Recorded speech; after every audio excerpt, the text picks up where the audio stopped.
خادم ہمارے درمیان میں موجود ہیں اور خدا کے خادم عرصہ دراز سے خدا کی خدمت بڑے پیشن کے ساتھ نہ صرف اس شہر کراچی کے اندر بلکہ پاکستان کے مختلف علاقوں گاؤں دیہاتوں میں خدا اپنے بندے کو بوجھ دیتا ہے، تاکہ میں ان کو جانتا ہوں پرسنلی، بڑے موٹیویشنل لیڈر ہیں یہ، اور بہتوں کو یہ اٹھا کھڑا کر دیتے ہیں۔ ان کی کاؤنسلنگ سے، ان کے کلام سے بہت سے لوگوں کی زندگی میں لوگوں نے برکت پائی ہے۔ سر سرفراز محبوب ہمارے درمیان موجود ہیں، میں آپ کی بھرپور تعلیم بتا دیتا ہوں، آئے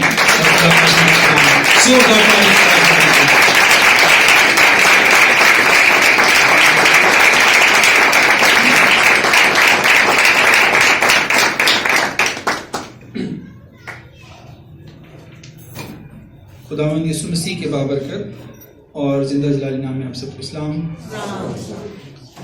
میں نہایت خوش ہوں آپ لوگوں کے درمیان آ کر، اپنے بہن بھائیوں کے درمیان، اور خدا ذوالجلال کا شکر گزار ہوں کہ خدا نے مجھے یہ موقع بخشا کہ میں آپ کے درمیان خداوند کے کلام کی خدمت کو سر انجام دے سکوں۔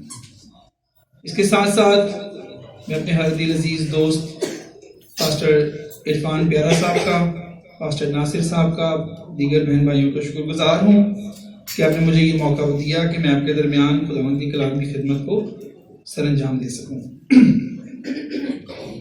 عزیز بہنوں بھائیوں، آئیے ہم خداوند کے کلام کی طرف چلتے ہیں۔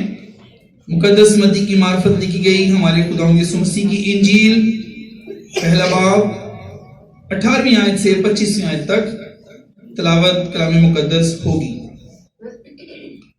یسوع مسیح کی پیدائش۔ اب یسوع مسیح کی پیدائش اس طرح ہوئی کہ جب اس کی ماں مریم کی منگنی یوسف کے ساتھ ہو گئی تو ان کے اکٹھے ہونے سے پہلے وہ روح القدس کی قدرت سے حاملہ پائی گئی۔ پس اس کے شوہر یوسف نے جو راست باز تھا اسے بدنام کرنا نہیں چاہتا تھا، اسے چپکے سے چھوڑ دینے کا ارادہ کیا۔ وہ ان باتوں کو سوچ ہی رہا تھا کہ خداوند کے فرشتہ نے اسے خواب میں دکھائی دے کر کہا، اے یوسف ابن داؤد، اپنی بیوی مریم کو اپنے ہاں لے آنے سے نہ ڈر، کیونکہ جو اس کے پیٹ میں ہے وہ روح القدس کی قدرت سے ہے۔ اس کے بیٹا ہوگا اور تو اس کا نام یسوع رکھنا، کیونکہ وہی اپنے لوگوں کو ان کے گناہوں سے نجات دے گا۔ یہ سب کچھ اس لیے ہوا کہ جو خداوند نے نبی کی معرفت کہا تھا وہ پورا ہو کے، دیکھو ایک کنواری حاملہ ہوگی، بیٹا جنے گی اور اس کا نام ایمانویل رکھیں گے، جس کا ترجمہ ہے خدا ہمارے ساتھ۔ پس یوسف نے نیند سے جاگ کر ویسا ہی کیا جیسا خداوند کے فرشتہ نے اسے حکم دیا تھا، اور اپنی بیوی کو اپنے ہاں لے آیا، اور اس کو نہ جانا جب تک اس کے بیٹا نہ ہوا، اور اس کا نام یسوع رکھا۔ پاک کلام کے پڑھے سنے جانے پر خداوند کی برکت ہو۔ جب بھی یہاں کلام سناتا ہوں، اکثر ہی اپنے پیغامات میں ایک بات کہتا ہوں کہ میں ایک دم پیغام کو شروع نہیں کرتا، کیونکہ خادم جو ہوتا ہے وہ کسان کی مانند ہوتا ہے۔ The servant of God is like a farmer. اور ایک اچھا کسان بیج کو بونے سے پہلے وہ زمین کو نرم کرتا ہے۔ عزیز بہنوں بھائیوں، آپ کو مجھے اس سے پہلے کہ یہ مقدس کلام بویا جائے، ہمیں اپنے دلوں کو نرم کرنے کی ضرورت ہے۔ بعض اوقات بہت ساری منفی چیزیں ہمارے دلوں کے اندر ہوتی ہیں، اور کلام بھی اوپر سے ہوتا ہے، اور وہ کلام جو ہے وہ پھر اوپر پڑا ہی رہتا ہے، اور پرندے چگ کے لے جاتے ہیں، اور پھر وہ رہ ہی جاتا ہے اور بویا نہیں جاتا۔ عزیز بہنوں بھائیوں، یہ جو لفظ ایمانویل ہے نا، بڑا تکلیف دینے والا لفظ ہے، لیکن ہمارے لیے نہیں، ابلیس کی بادشاہی، شیاطین کو۔ ایمانویل کا مطلب ہے خدا ہمارے ساتھ۔ انجیل مقدسہ میں ہی اس کے معنی مل جاتے ہیں، خدا ہمارے ساتھ۔ آج کی جو تلاوت کا چناؤ کیا گیا ہے مقدس متی کی انجیل میں سے چناؤ کیا گیا ہے، اور مقدس متی جو ہیں وہ خداوند یسوع مسیح کو ایک بطور بادشاہ پیش کرتے ہیں۔ مقدس متی کے بارے میں جیسے کہ آپ جانتے ہیں کہ وہ ایک محصول لینے والا شخص تھا جس کو خداوند یسوع مسیح نے بلایا اور وہ یسوع مسیح کے پیچھے ہو لیا۔ اور ایک مسیحیت میں کہاوت ہے، یہ ایک مشہور سٹیٹمنٹ ہے کہ مقدس متی نے سب کچھ چھوڑ دیا لیکن اس نے اپنا پین لینا وہ نہ بھولا، اور ساتھ اپنے پین لیتا آیا اور اسی پین سے اس نے ایک انجیل لکھ ڈالی روح القدس کی تحریک سے۔ تو آج سے آپ سیکھ لیں کہ آپ اگر بائبل اسٹوڈنٹ ہیں تو آپ کے ہاتھ میں بھی پین ہونا ضرور چاہیے، ڈائری ہونی ضرور چاہیے، ورنہ کبھی روحانی ترقی نہیں ہوگی۔ سنیں گے پھر بھول جائیں گے، سنیں گے پھر بھول جائیں گے، لیکن لکھا ہوا آپ کبھی دہرا سکتے ہیں، کبھی ریپیٹ کر سکتے ہیں۔ عزیز بہنوں بھائیوں، خداوند یسوع مسیح کے آنے سے پہلے 700 سال پہلے جب آخذ بادشاہ شاہ یہودا ارام اور اسرائیل، شاہ اسرائیل اور شاہ ارام کے ارد گرد گھرا ہوا تھا، ان کی فوجوں سے گھرا ہوا تھا، تو شاہ یہودا آخذ بادشاہ گھبرا گیا، لڑکھڑا گیا، پریشان ہو گیا کہ جنگ میں کیسے لڑوں گا۔ آپ یسایہ اس کا 7واں باب بعد میں پڑھ لیجئے گا۔ تو اس وقت خدا نے اپنے نبی یسایہ نبی سے کلام کیا، وہ کماری ایک بیٹا جنے گی اور اس کا نام ایمانویل رکھا جائے گا۔ یعنی خدا نے شاہ یہودا آخذ بادشاہ کی کمر باندھی، خدا نے اسے مضبوط کرنے کے لیے، اس کی مدد کرنے کے لیے خدا نے یہ کلام دیا کہ خدا اس کے ساتھ ہے، خدا اس امت کے ساتھ ہے، خدا ان کی مدد کرے گا، اور خدا نے ایسا کیا۔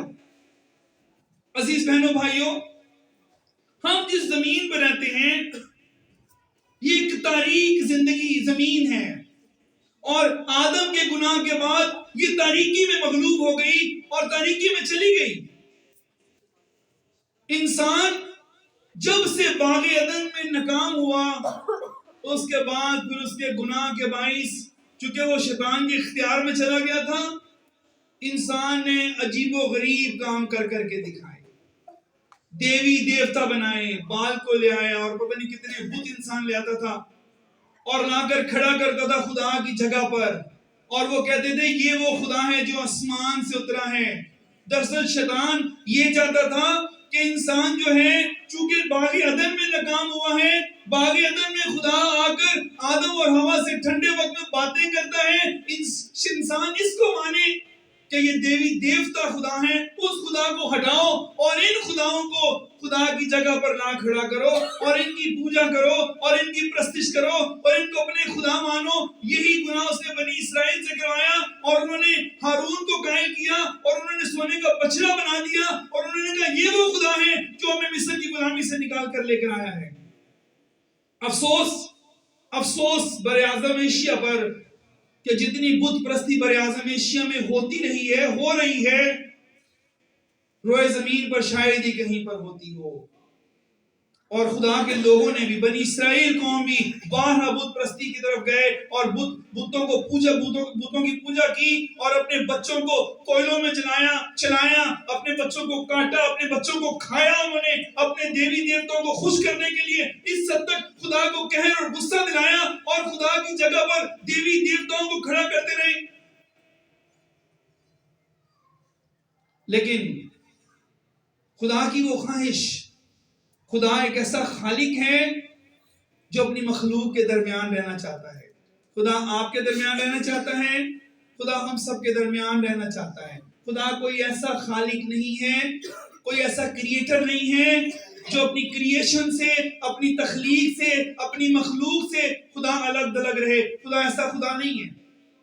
خدا اپنی تخلیق کے ساتھ رہنا چاہتا ہے، خدا ہمارے معاملات میں رہنا چاہتا ہے، خدا ہماری مشکلات میں مدد کرنا چاہتا ہے، خدا ہمارے ساتھ قدم با قدم چلنا چاہتا ہے۔ لیکن ہمیشہ سے ہی انسان کا گناہ خدا کی اس خواہش کے آگے رکاوٹ بنا اور انسان خدا کو پانے میں ناکام رہا۔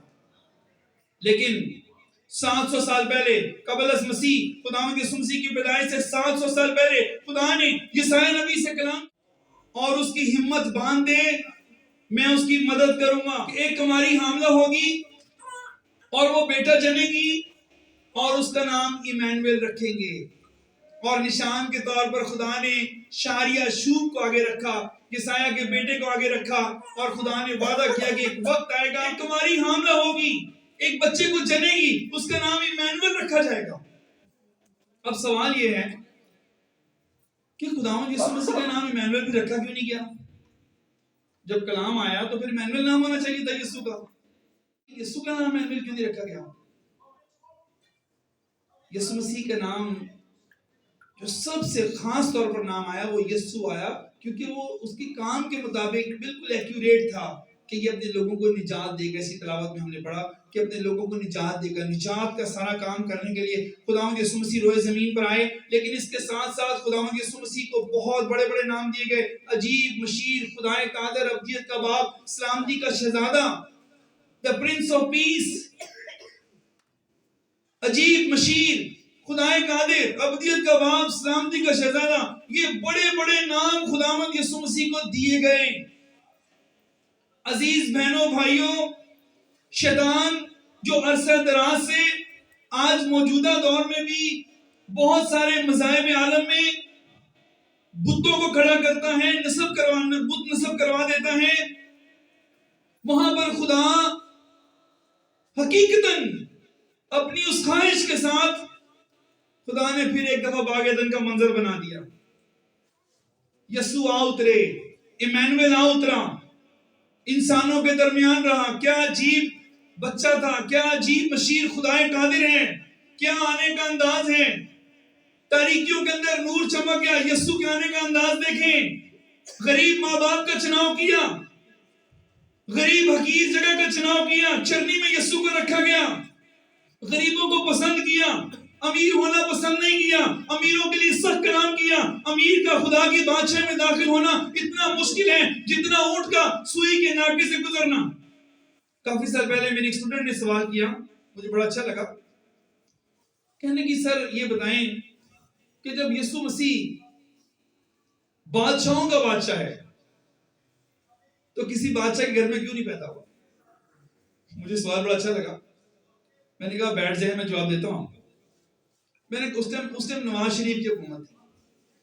میں نے کہا ایک مثال ہے, ایک منٹ کے لیے امیجن کرو کہ خداوند یسوع مسیح اس دور میں پیدا ہوتے اور نواز شریف کے بنگلے میں پیدا ہو جاتے. ایک مثال ہے, تو تمہیں وہاں پر کون جانے دیتا؟ 1700 high alert forces, 700 soldiers any time Nawaz Sharif کی سیکورٹی کے لیے ہوتے تھے. 1700 فوجی جوان, پولیس کا حساب نہیں, ٹرین ڈاگز کا حساب نہیں. 1700 ہائی الرٹ سیکورٹی, 1700. تو اس کے تو اپنے گھر والے نکل نہیں مل سکتے تھے. تو میں نے کہا تمہیں کون جانے دیتا وہاں پر؟ نواز شریف کے بنگلے میں جا کے یسوع سے مل سکتی تھی؟ کہتی ہے نہیں. تو میں نے کہا یسوع نے اس لیے غریبوں میں پیدا ہونے کا چناؤ کیا تاکہ امیر غریبوں کے محتاج ہوں, غریب امیروں کے محتاج نہ ہوں, کیونکہ غریبوں کو جانے کوئی نہیں دے گا, پوچھے گا کوئی نہیں. اس لیے, اور دیکھیں ایسا ہی ہوا, مجوسی ڈھونڈتے ڈھونڈتے آ گئے, پھر بادشاہ ڈھونڈتے ڈھونڈتے آ گئے, غریبوں تک پہنچے. غریبوں میں آ کے یسوع نے غریبوں کی شان بڑھا. لیکن اگر وزیر اعظم کسی غریب کے گھر میں آ جائے تو اس کی شان بڑھ جائے گی, شان بڑھ جائے گی. یسوع مسیح غریبوں میں آنا پسند کیا. ایمانویل, عزیز بہنوں بھائیوں, ایمانویل شیطان کی بادشاہی کے لیے ایک تاریخی دنیا کے اندر ایک نہایت تکلیف دہ نام ہے, تکلیف والا نام ہے, تکلیف دینے والا نام ہے, دکھ دینے والا نام ہے, پریشان کرنے والا نام ہے. ابلیس کو اس سے اذیت ہوتی ہے کیونکہ باغ عدن کا منظر خدا نے دوبارہ بنا دیا اپنے بیٹے یسوع کے وسیلے. لیکن ہم ایمانداروں کے لیے وہ ایک جلالی نام ہے, ایک مبارک نام ہے, ہمارے لیے تسکین دینے والا نام ہے. ہمیں اس نام سے تسکین ہے کہ ہم اس تاریخ دور میں ایک ایسی زمین پر جو رد ہو چکی ہے, ایک ایسا دنیاوی نظام جو رد ہو چکا ہے, جو خدا کے غضب الہی کا نشانہ بن چکا ہے, ہم اس روئے زمین پر رہ کر ہم اطمینان میں ہے کہ ہمارا خداوند ہمارے ساتھ ہے. خداوند یسوع نے کہا جس نے مجھے دیکھا اس نے باپ کو دیکھا. وہ باغ عدن والا منظر دوبارہ بنا دیا, اس سے بڑھ گیا. بلکہ جسمانی صورت میں کلام مجسم, جسمانی صورت میں خداوند ہمارے درمیان آ گئے اور چلتے پھرتے کھاتے پیتے اٹھتے بیٹھتے کلام کرتے محبت کرتے خداوند یسوع مسیح نظر آئے. چلتے چلتے ایک بات کرو, the failure of love is the failure of Christian life. محبت کی ناکامی مسیح زندگی کی ناکامی ہے. یوحنا کی انجیل اس کے 13ویں باب اس کی پہلی آیت میں لکھا ہے کہ یسوع جن سے محبت رکھتا تھا وہ آخر تک محبت رکھتا ہے. جب یسوع نے جان لیا کہ میرا باپ کے پاس جانے کا وقت آ گیا تو وہ جن سے محبت رکھتا تھا وہ آخر تک محبت رکھتا تھا. مجھے نہیں پتا یہ کون سی محبت ہے. منسٹریاں ٹوٹ جاتی ہیں, پھر ایک دوسرے کے خلاف بولتے ہیں. آج میں کل اس خادم کے ساتھ تھا, آج میں اس کے ساتھ نہیں ہوں. کل اس کی فیور میں تھا, آج اس کے خلاف ہوں. یہ کون سی محبت ہے؟ یہ مسیح کی محبت تو نہیں. یاد رکھیں, ہم جو کرسچن لوگ ہیں نا, اگر آپ کی بہن ہے یا بھائی ہے یا دوست ہے یا کوئی خادم ہے, ایک بڑی لاجیکل بات ہے, آپ کیا سمجھتے ہیں آپ کامل ہیں؟ نہیں. تو کیا دوسرا کامل ہے؟ وہ بھی نہیں. اگر آپ کی بہن ہے, چلو اس کو بہن بنا لیتے ہیں, مثال دے رہا ہوں. اگر آپ کی بہن ہے, اس کے اندر 70% خوبیاں ہیں تو 30% کمزوریاں بھی ہوں گی. وہ آپ کو ایکسپٹ کرنی ہے. اگر آپ کا بھائی ہے, اس کے اندر شاید 50% خوبیاں اور 50% برائیاں بھی ہوں, تو ہمارے اندر تو 100% کمزوریوں کے باوجود یسوع نے ہم سے محبت کی. کیسی بات ہے. ہم انسان کی 70 خوبیوں کو چھوڑ کر اور نشانہ اس کی 30 کمزوریوں کو بناتے ہیں. یہ حماقت ہے. آپ جس سے محبت کرتے ہیں, اگر آپ اپنے والد سے محبت کرتے ہیں, it's your life time decision. میرے استاد محترم ہیں, 2005 میں ہم لوگ ایک بشارتی پروگرام پر گئے تو میرا کزن بھی گیا. وہ کزن مجھے کافی سالوں کے بعد ملا تو مجھے پوچھنے لگا کہ سناؤ بھائی انکل کی آپ ان کے ساتھ ہی ہو ابھی تک. میں نے کہا یہ تم نے کیسی بات کی ہے. مجھے کہنے لگا ایسے ہی ہوتا ہے, لوگ استاد کو چھوڑ دیتے ہیں. میں نے کہا سوری, میں نے اپنی فیملی کو بتایا یہ مجھے نہیں پتا کہ پہلے انہوں نے مرنا ہے یا میں نے مرنا ہے, یہ تو مجھے نہیں پتا, یہ تو خدا جانتا ہے. لیکن میں نے اپنی فیملی کو نصیحت کی ہے کہ جہاں پر انکل جی کی قبر بنے گی تم لوگوں نے میری قبر ان کے ساتھ بنانی ہے. کیوں؟ کیونکہ ہم زمین پر بھی اکٹھے ہیں, ہم آسمان پر بھی اکٹھے ہوں گے, ہم مر کر بھی اکٹھے ہوں گے اور زندہ بھی اکٹھے ہی اٹھیں گے. آپ کا ڈیسیجن, محبت کے دعوے کرنے بڑے آسان ہیں, ڈیسیجن کو پایا تکمیل تک پہنچانا بہت مشکل ہے. میں آپ کے سامنے چیلنج رکھتا ہوں کہ آپ کی جو کلیسیا ہے نا, یا پادری صاحب ہیں, یا آپ کے بہن بھائی ہیں, یا آپ کے والدین ہیں, یا آپ کے بچے ہیں, یہ ایک موت تک محبت کا فیصلہ ہے, موت تک ساتھ نبھانے کا فیصلہ ہے. The failure of love is the failure of Christian life. یہ میں نے کسی کی سٹیٹمنٹ پڑھی نہیں, یہ میرے دل کی آواز ہے کہ محبت کی ناکامی مسیحیت کی ناکامی ہے آپ کی زندگی میں.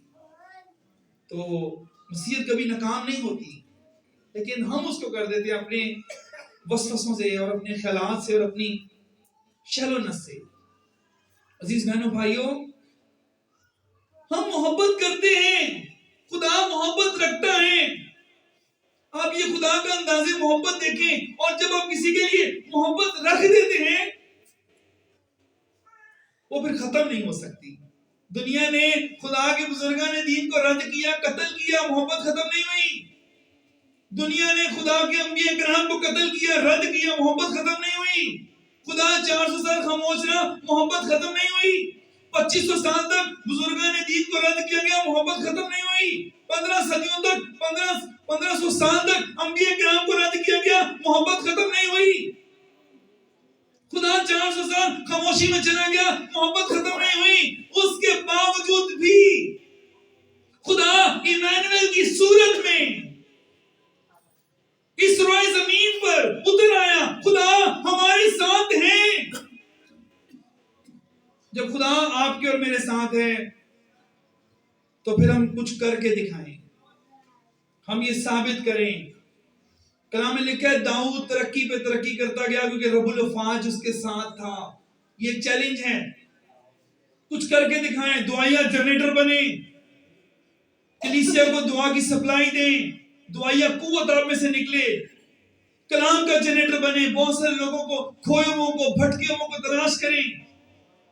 اگر ایمانویل ہمارے ساتھ ہے تو ہم نئے انسان بنے، اپنے کمٹمنٹ پہ جان دے دیں۔ یہ بڑی خرابی ہے۔ ایمانویل خدا ہمارے ساتھ ہے۔ یسوع نے کہا، اب یسوع کو فکر لگی ہوئی تھی کہ جب یسوع مسیح اپنے شاگردوں سے جدا ہونے کو تھے، یسوع نے کہا میں باپ کے پاس جاؤں گا اور باپ سے درخواست کروں گا، باپ تمہیں دوسرا مددگار بخشے گا، یعنی روح حق، وہ ابد تک تمہارے ساتھ رہے گا۔ پھر یسوع مسیح آسمان پر چلے گئے اور پاک روح ہمارے درمیان، خدا ہمارا خداوند ہمارے درمیان، ایمانویل ہمارے درمیان، اور عبدالآباد ہمارے ساتھ رہنے والا ہمارا خداوند یسوع ہمارے درمیان ہے۔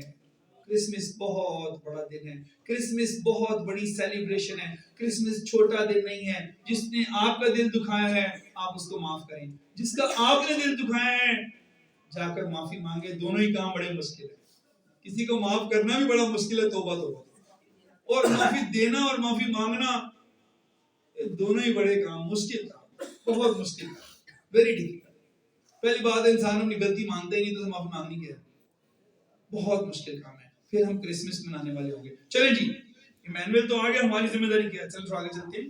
ذرا نکالیے مقدس پولس رسول کا خط، تیموتھیوس کے نام، اس کا دوسرا خط، 2 باب کی 19 لائن۔ میرے پیچھے بولیے، تو بھی خدا کی مضبوط بنیاد قائم رہتی ہے اور اس پر یہ مہر ہے، خداوند اپنوں کو پہچانتا ہے، جو کوئی خداوند کا نام لیتا ہے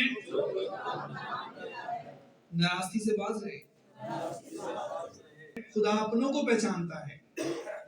کرسمس کے موقع پر ایمانویل کو ہم نے اپنی زندگی پر موقع دینا ہے اور یہ فیصلہ کرنا ہے کہ ہم نے خدا کے بن کر زندگی۔ یسوع مسیح کیا کہتے ہیں؟ میری بھیڑیں مجھے پہچانتی ہیں اور میں اپنی بھیڑوں کو، میں ان کو نام بنام بلاتا ہوں اور میری آواز کو۔ یسوع نے یہ نہیں کہا ساری دنیا مجھے پہچانتی ہے، نہیں پہچانتی۔ انہوں نے تو یسوع کو بال زبول کہہ دیا، یسوع کے اندر بدلویں کہہ دی، توبہ توبہ۔ انہوں نے یسوع کو نہیں پہچانا، یسوع کے بھائیوں نے بھی اس کو نہیں پہچانا۔ ایک دفعہ لکھا ہے کہ یسوع کے بھائیوں نے کہا عید ہو رہی ہے، سب تو بھی جا مشہور ہو۔ وہ جانتے تھے کہ یسوع کو سنسار کر سکتے ہیں، یسوع کو مار دیں گے ادھر، لیکن بھائیوں نے مشورہ دے دیا کہ ادھر جا، نہیں پہچانا یسوع۔ ہم خدا کے بن کر زندگی گزارے ہیں۔ یسوع مسیح لازر کے گھر میں جاتے تھے، یسوع نے لازر کو پہچانا، یسوع نے جا کے اس کو زندہ کیا، یسوع نے اس کی بہنوں کو تسلی دی۔ جب آپ اور میں ایمانویل کے ہو کر زندگی گزاریں گے، ایک ڈیسیجن لیں گے، ایک فیصلے پر کھڑے ہوں گے کہ میں خدا کا بیٹا ہوں، میں خدا کی بیٹی ہوں، میں نے خدا کا بن کے زندگی گزارنی ہے، تو در حقیقت خدا پھر ہمارے ساتھ رہے گا۔ خدا نے فیصلہ سنا دیا ہے۔ خدا کی مرضی کی 3 اقسام ہے، 3 قسم کی خدا کی مرضی ہے۔ پہلی قسم خدا کی اٹل مرضی، ہو جا ہو گیا، اس کو کوئی ٹال نہیں سکتا۔ دوسری قسم خدا کی پوشیدہ مرضی، بہت ساری باتیں خدا نے اپنے اختیار میں، پوشیدگی میں رکھی ہیں، خدا نے ابھی ایمانداروں پر ظاہر نہیں کی۔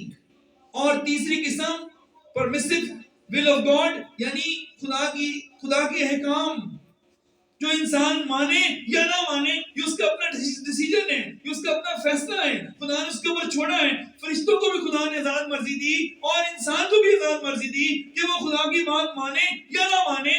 This is his own decision، یہ اس کا اپنا فیصلہ ہے۔ جب ہم خدا کے بن کے زندگی گزاریں گے تو پھر ہم خدا کی اس بخشش کو جو ایمانویل ہے، جو خدا نے بخش دی ہے، انسان کے ساتھ رہنے کا فیصلہ کیا ہے خدا نے، ہم اس کو اویل کریں گے۔ میں آپ کے سامنے ایک گواہی رکھوں گا، پھر میں اس پیغام کو ختم کروں گا۔ مجھے ابھی تک یاد ہے کہ میری عمر 17 سال تھی کہ جب ہم لوگ نیلم پوائنٹ پکنک پر گئے۔ اس وقت مجھے بالکل تیرنا اس وقت بھی نہیں آتا تھا، ابھی بھی نہیں تیرنا، سیکھا ہی نہیں۔ ہاں پنجاب کے جو لوگ ہوتے ہیں ان کو زیادہ تر تیرنا آتا ہے، کراچی والوں کو نہیں، وہ پھر سیکھنا پڑتا ہے. تو پنجاب سے کافی دوست آئے ہوئے تھے، ہم پکنک پر گئے تھے. تو میرے ایک دوست نے ایک ایسا حصہ نظر آ رہا تھا نیلم پوائنٹ پر کہ جو الگ نظر آ رہا تھا، ایک کھائی سی بنی ہوئی تھی اور لڑکے وہاں پر جمپے لگا لگا کے پانی سے باہر آ رہے تھے. میرے ایک دوست نے مجھے کہا ہم بھی چلتے ہیں. میں نے کہا مجھے تیرنا نہیں آتا، شاید یہ سمندر سے کنیکٹڈ ہو. اس نے کہا نہیں نہیں، یہ تو سمندر سے کہاں جڑا ہوا ہے، یہ تو الگ سے ایک بڑا سا بنا ہوا ہے، پانی سے بھرا ہوا ہے. لیکن اس نے مجھے قائل کیا، میں قائل نہیں ہوں. میں نے کہا تم جاؤ، میں نہیں تیر سکتا. لیکن میں چونکہ ایک ٹین ایجر تھا، حماقت تھی، میں نے اس کو تو انکار کر دیا. جب میں نے دیکھا نا لڑکے آ رہے ہیں جا رہے ہیں، میرے سے چھوٹے قد والے بھی آ رہے ہیں جا رہے ہیں، میں نے بغیر سوچے سمجھے میں بھی گیا اور میں نے بھی جمپ لگا دی پانی میں. جب میں نے پانی میں جمپ لگائی تو نیچے زمین کی سطح نہیں تھی. میں جب یہاں تک ڈوبا میرے سانس بند ہو گئے، میری آواز بند ہو گئی اور رش اتنا تھا، کیا بتاؤں میں. اور جب میں نے تجربہ کیا کہ اب مجھے کوئی میری آواز نہیں سنے گا، کافی اچھلا، کسی نے دیکھا نہیں سنا نہیں، ہائٹ اتنی تھی. تو ایک بہت بڑی لہر آئی، اس نے مجھے اوپر اٹھایا، پھر اس نے جا کے مین سمندر میں مجھے پھینک دیا. اور پھر میں نے تجربہ کیا کہ ایک اندر گلا ہے، اس گڑے کے آگے گلا سا بنا ہوا ہے اور اس گلے میں سے میں گزر گیا اور مجھے اس لہر نے مین سمندر میں جا کے پھینکا. یہ نیلم پوائنٹ کا واقعہ. میں ایک اندازن بتاؤں گا کہ میں 20-25 فٹ گہرا گیا ہوں. میرے سانس ٹوٹ رہے تھے، شاید میرا کوئی آخری سانس ہوگا، بہت سانس جو تھے وہ ابینڈ تھا سانسوں کا. جب میری موت واقعہ ہو رہی تھی نا پانی میں، تو بس میں نے اتنا کہا میری روح قبول کر. سوچنے کی صلاحیت کام کر رہی تھی بس، اور کچھ نہیں. میرے خیالوں میں جیسے میں آپ سے بات کر رہا ہوں ایسے نہیں، ایک خیالوں میں آواز آئی، ڈر نہیں، اپنے آپ کو اوپر اچھال. میں نے پھر خیالوں میں سوال کیا کہ میں کیسے اچھالوں، میرے اندر ہمت نہیں ہے. پھر خیالوں میں آواز آئی، ہمت میں دوں گا، ڈر نہیں. جب میں نے مردہ حالت میں اپنے آپ کو ایسے کیا نا، خالی ڈوبتے ہوئے مجھے گہرائی کا اندازہ ہے، لیکن اوپر آتے ہوئے گہرائی کہاں گئی، گلا کہاں گیا، یہ مجھے نہیں پتا. لیکن جب میں اتنا باہر آیا، میرا وہی دوست امجد وہ تیرتا ہوا جا رہا تھا اسی گڑھے میں، اور وہ ساری سٹوری کو جانتا بھی تھا کہ میں آ نہیں رہا تھا اور یہ وہ. جب اس کے سامنے میرا چہرہ اتنا سا باہر آیا، اس کے بالکل چہرے کے آگے میرا چہرہ باہر آیا اتنا. اس نے ایک دم چلا کر کہا سرفراز. اس نے اپنی جان پر کھیل کر مجھے باہر نکالا، جبکہ وہ بھی ڈوب سکتا تھا. لیکن وہ بھی حیران تھا کہ تم میں نے کیسے نکالی اور تم کیسے نکل آئے پیچھے. یہ سب کا حال ہے. تالیاں دیں خدا کے جلال کے لیے. خدا ایسا کیوں خدا نے میرے ساتھ کیا؟ خدا نے اس لیے ایسا کیا کہ میرے اندر خدا نے گواہی رکھی کہ جو لوگ قرضے میں ڈوبے ہوئے ہیں میں ان کو جا کے بتاؤں کہ آپ کو خدا نکالے گا. خدا ایک مبشر کو تیار کر رہا تھا. جو بیماریوں میں ڈوبے ہوئے میں ان کو بتاؤں خدا آپ کو نکالے گا. جو گناہ میں ڈوبے ہوئے میں ان کو بتاؤں کہ خدا آپ کو نکالے گا آپ کو. اور خدا نے مجھے بھی نکالا اور یہ گواہی خدا نے میرے اندر رکھی. یہ ہے جی ایمینویل. خدا ہمارے ساتھ ہے ہماری مشکلات میں، ہماری پریشانیوں میں، لیکن ہم خدا کے بن کر زندگی گزاریں، خدا سے ہٹ کر زندگی نہ گزاریں. خداوند آپ کو اور مجھے آج کے کلام کے وسیلہ سے برکت دے. Thank you.